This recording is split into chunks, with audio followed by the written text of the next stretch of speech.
Direct diagram बना देना है, वो सारी वो बेटा कैलकुलेशन वो। बेटा वो देखो सारी कैलकुलेशनें वहां पे आपको पूछी भी होंगी ना, हमने जो जो हमने किया हुआ होगा, जो मेथड लिखा हुआ होगा उस मेथड के थ्रू ही करेंगे ना आप। ठीक है ना, मेथड लिखा हुआ होगा कि हम बेसिकली किस तरह लेना चाह रहे हैं आपसे ये वाली पूरी की पूरी सोल्यूशन इसका। ठीक है, अगर हम उसको कहते हैं कि जी आप रेगुलर तरीके से सॉल्व करें, हम वो आप रेगुलर तरीके से करेंगे। हम अगर कह देते हैं कि एरिया अंडर द कर्व वाले मेथड से कर दें आप, ठीक है, तो then you can go accordingly कि जी आप एरिया अंडर द कर्व के लिए लिहाज से कर लें इसको। ठीक है, रिकॉर्डिंग स्टार्ट होगी इसकी, हो गई है। सर जो ये वाला 5.3 है ना एग्जाम क्वेश्चन, जी जी इसको बिल्कुल। मैंने दूसरे मेथड से किया था, ये मेरे से नहीं हुआ था सर, इसमें कोई मसले आ गए थे, वो रफ कॉपी में पता नहीं किधर हुआ था। ये मेरा नहीं ख्याल कि इसमें कोई मसले वाली, बड़ा स्ट्रेट फॉरवर्ड सा क्वेश्चन है यार, ये तो किया हुआ सॉल्व। अगर कोई मसला होता है तो वी कैन डिस्कस, इसमें इशू है ही कोई नहीं, तो स्ट्रेट फॉरवर्ड बड़ा आसान सा क्वेश्चन है। ठीक है जनाब, ये कुछ और एक्सप्रेशन है, ये देख लीजिएगा आप इसमें, ये तो सिंपल फार्मूला को यूज ही है जो है आपके सामने। ठीक है, ये एरिया अंडर द कर्व है। ठीक है, एक इंपॉर्टेंट चीज जो मैं डिस्कस करना चाह रहा हूँ आप लोगों से, दैट इज कि अगर हम लोग बेसिकली, अब आपके पास अगर लोड आ जाता है सपोजिंगली यूनिफॉर्मली डिस्ट्रीब्यूटेड, अगर यूनिफॉर्मली वेरिंग लोड अगर आपके पास आ जाता है, ठीक है, फॉर एग्जांपल अगर आपके पास यूनिफॉर्मली वेरिंग लोड आ जाता है उसमें,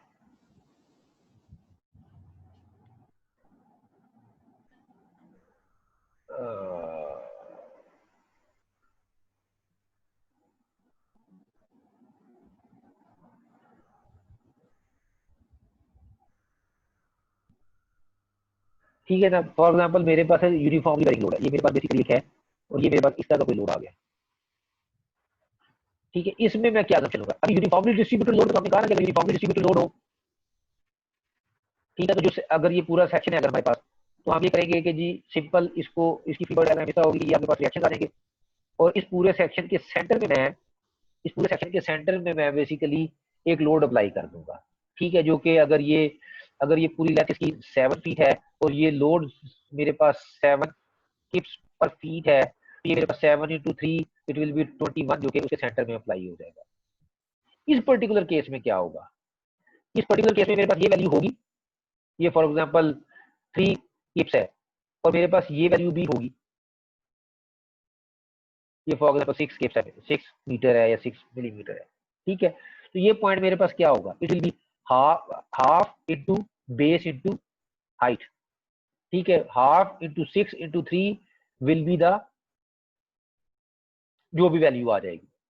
ठीक है, that will be the value of this load पर फीट, सॉरी। ठीक है, अच्छा, अब मैं इसको, ये तो मेरे पास इसी तरह आगे जिस तरह मैंने ये 21 निकाला है। ठीक है, 7 × 3, 7 का लोड था, 3 लेंथ थी, 7 की लेंथ थी, और 3 किप्स पर फीट था, मैंने उस पर कर लिया। ठीक है, अब चूंकि ये एक्स के साथ वेरी कर रही है, 6 के साथ लोड की फ्लक्चुएशन वेरी कर रही है, तो मैंने हाफ बी एच से मैंने 3 किप्स पर फीट का मैंने लोड निकाल लिया। अब क्वेश्चन ये तो सिंपल केस है, ये तो सिंपल सी चीज है। अप्लाई किधर करूंगा, जिस तरह मैंने इस पर्टिकुलर सेक्शन के सेंटर में अप्लाई किया था, ये मैं कहां पे अप्लाई करूंगा। इसका रूल है कि जो भी आपका सेक्शन होगा, अगर मैं सेक्शन लेता हूं, उसकी मैं प्री बॉडी डायग्राम ड्रॉ करता हूं, तो ये इस पॉइंट से जो भी मेरा सेक्शन होगा, मैं x/3 के डिस्टेंस के ऊपर ये वाली फोर्स अप्लाई करूंगा।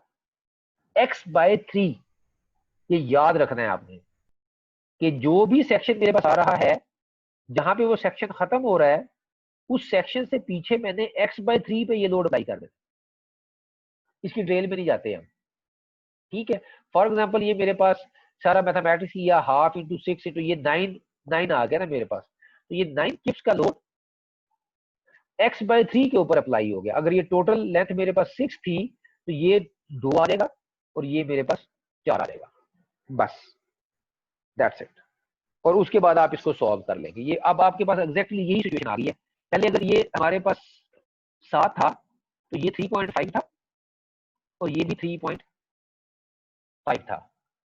इस पर्टिकुलर केस में सेंटर में हम अप्लाई नहीं करते जिस वक्त uniformly distributing uniformly varying load होता है। हाफ इंटू बी एच करके हम लोड निकाल लेते हैं, और उस लोड को हम सेक्शन के एंड से x/3 पे अप्लाई करके हम 9 किप्स का लोड वहां पे अप्लाई कर देते हैं, और बाकी फिर हम उसी तरह अब यहाँ पे अगर मैं सेक्शन दूंगा तो ये नीचे डाउनवर्ड जा रहा है, यहाँ से एक फोर्स मैं डाउनवर्ड दूंगा, यहाँ पे मैं मूवमेंट दूंगा, वही पॉजिटिव कन्वेंशन लेके आई विल सॉल्व इट, और जो भी वैल्यू मेरे पास आ रही होगी वो मेरे पास v की वैल्यू होगी।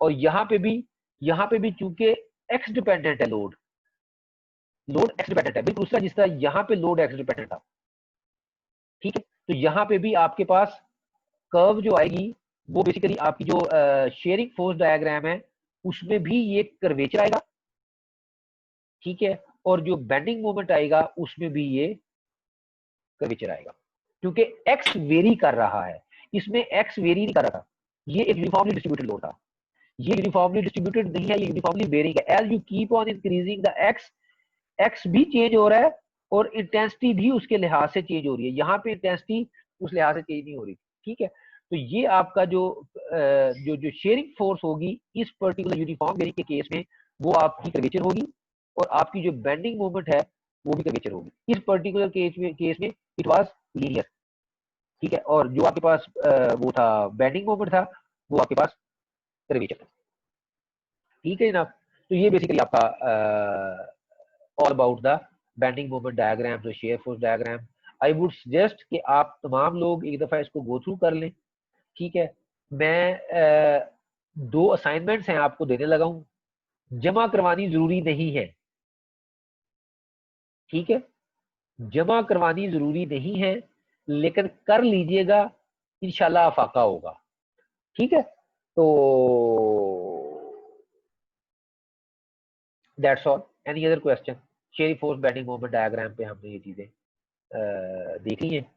अब अगर आपका कोई पर्टिकुलर क्वेश्चन हो तो I can ask, you can ask, तो आई विल आंसर इट।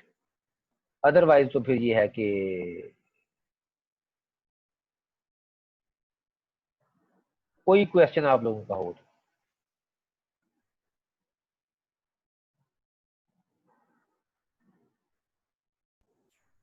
और ये जो कॉन्स्टेंटली इंक्रीजिंग लोड है, ये तो आपने कहा था कि ये हमारे स्कोप में नहीं आ रहा लास्ट लेक्चर में जब आप पहले चैप्टर 5 पढ़ा रहे थे।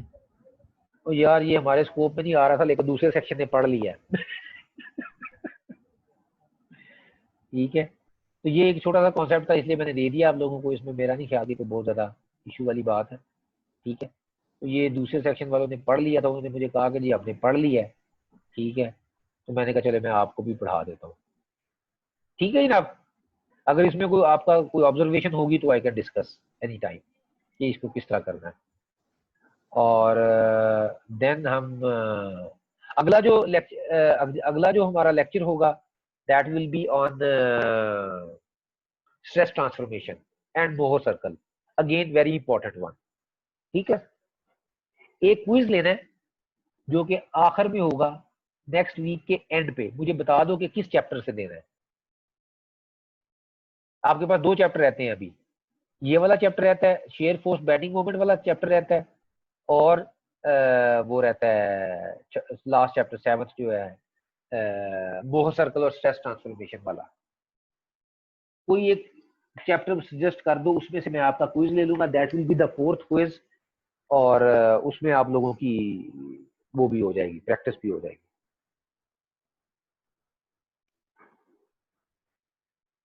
है कोई? यही चैप्टर, है यही वाला चैप्टर से दे दे सर।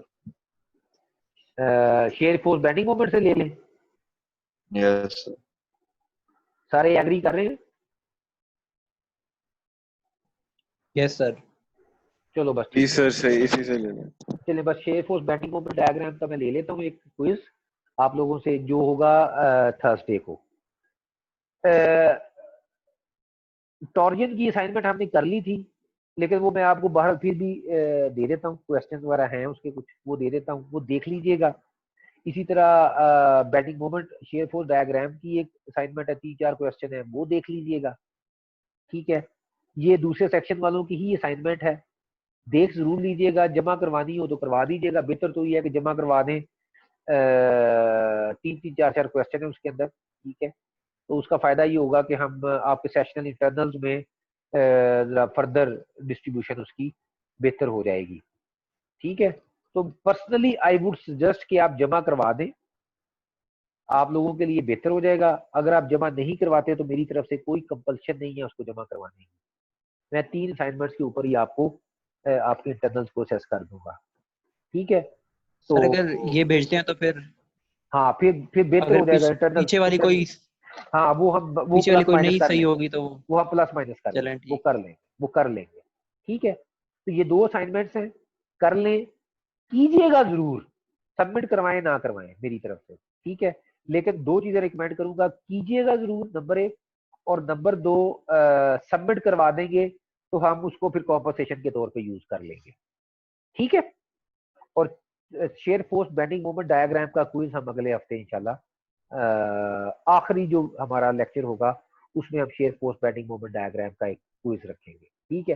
स्ट्रेस ट्रांसफॉर्मेशन रह जाएगी, स्ट्रेस ट्रांसफॉर्मेशन फिर हम इंशाल्लाह आखिरी उसमें पेपर में उसको एवेल्युएट कर लेंगे। कोई पर्टिकुलर क्वेश्चन आप लोगों का हो तो, और ये वाला कॉन्सेप्ट भी जरूर देख लीजिएगा जो यूनिफॉर्मली बेयरिंग लोड वाला है, वो अकमल शाह साहब ने करवा दिया तो मैंने कहा चले मैं भी करवा देता हूँ। तो बस अभी बैठते हैं, आज बैठ के आपका पेपर भी बनाना है, ठीक है। तो देखते हैं क्या चीजें चलती है। सर ठीक है, मसला बस वो बेक ही जाएगा कौन सा पेपर मसला? वाला सर। मसला फूल किधर जाएगा? नहीं सर वो बात नहीं है सर। अच्छा बेटा मैं टाइम अभी जो आपने बाउंड किया गया हर क्वेश्चन के लिए, यार देखो सेक्शन के मसला, लिए बाउंड कर दें, वो एक अलग मिनट बात है। एक मिनट मैं जो है ना अभी इसकी रिकॉर्डिंग मेरा ख्याल है कि रोक देता हूँ, ठीक है ना।